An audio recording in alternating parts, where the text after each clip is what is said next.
process. And then I know Senator Serval mentioned that there had been 2 previous communications, but have there been communications since then that y'all are referring to, or is this kind of the scope that we're discussing here? Chair. Yes, Senator Serval. Yeah, there was a letter that was sent, I believe 12 days ago on June 17th, which is the letter that had the June 30 deadline in it. And that's the one that's causing the consternation, which is why we're meeting with you here on June 29th. Gotcha. Thank you. And then I guess the other question is just whether you have been in communication with either the governor or VCCS, excuse me, to get a clear sense of what it is that he is asking the system to do, or that, what improvements he would like to see from the community college system. Those are nuances that I don't think have always been conveyed in the communications that at least we've seen.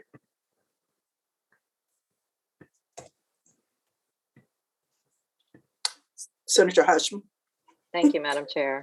I think one thing we are asking is clarification on exactly what has happened or transpired in the last few months, as we saw a new chancellor appointed to replace Chancellor Glenn Dubois, Russell Cavalhuna coming from outside of Virginia, and the appointment was made, a contract was signed.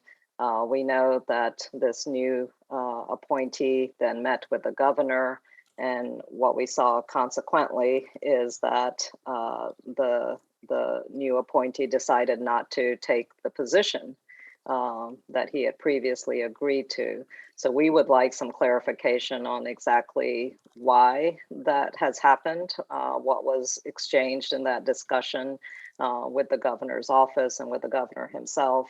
And also now, why is there a push to ask that our State Board of Community Colleges either work in tandem with the governor now in the process for a new chancellor, or else resign by the end of this month?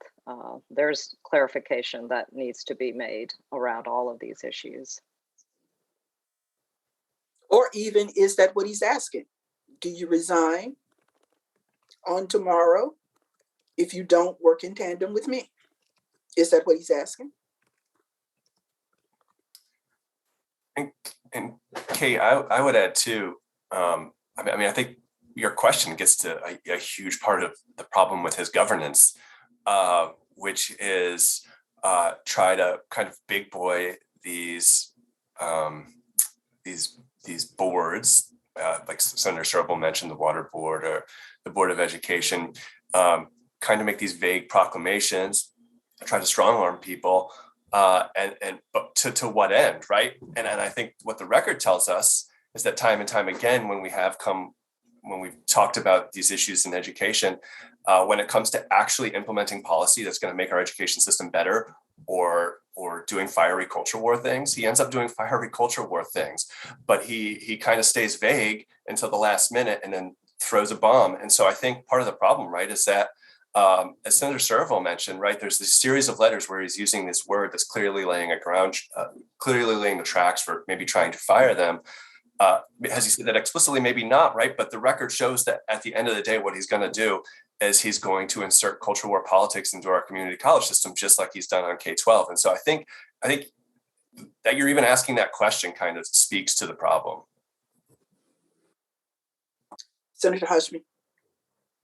Thank you, Madam Chair. I just wanted to add one more point, building on what the Delegate Van Valkenburg just shared.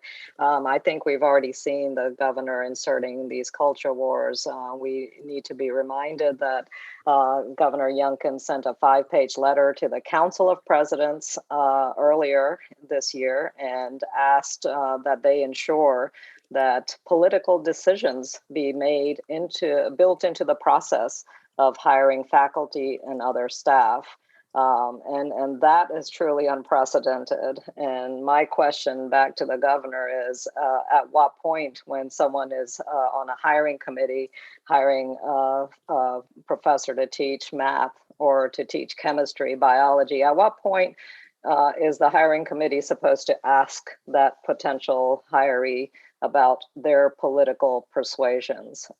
Frankly, that's absurd, and it's also threatening the value of academic freedom in our higher education institutions, and it's completely antithetical to what we want to see happen in our systems of colleges and universities.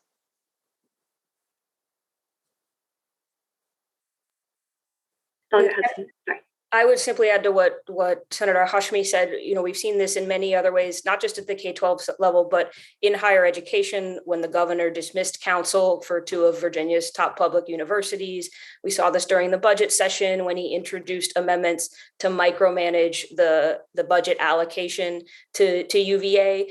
The governor is not supposed to be deciding where individual funding goes to individual professors. He hires boards who hire college administrators, who hire faculty. This governor seems to want to be able to micromanage a commonwealth, which is far too big for one person to throw their weight around on every decision. And I think it speaks to his inability to understand just how hard governing it is how many people it takes to make all of this work, and that he's really got to empower more people and be a real leader in that fashion. All right. Jackie, your follow-up will be our last question. Yeah, just a point of clarification for Senator Evans. So you mentioned a number of things you could do. I took it to mean you could refuse to confirm future appointees, but do you also think that you could take action to remove appointees that have already been confirmed? Can you just clarify exactly how far you think you can go? The governor's entitled to appoint a certain number of people each year as people's term ends. We're talking about trying to remove people who have a 4-year term and not confirming those appointees, or appointees who he strong-armed in a particular fashion, introducing legislation to prohibit people from being conditioned their appointments on taking particular actions, those sorts of things. Would you take action just as it relates to this board on community colleges, or do you see, refusing to confirm appointees across a swath of boards? Well, that's what we're talking about today is community colleges. That's where our focus is on this particular action. But if he removes people prematurely, that's something we'd have to consider, is those particular boards that people remove prematurely from.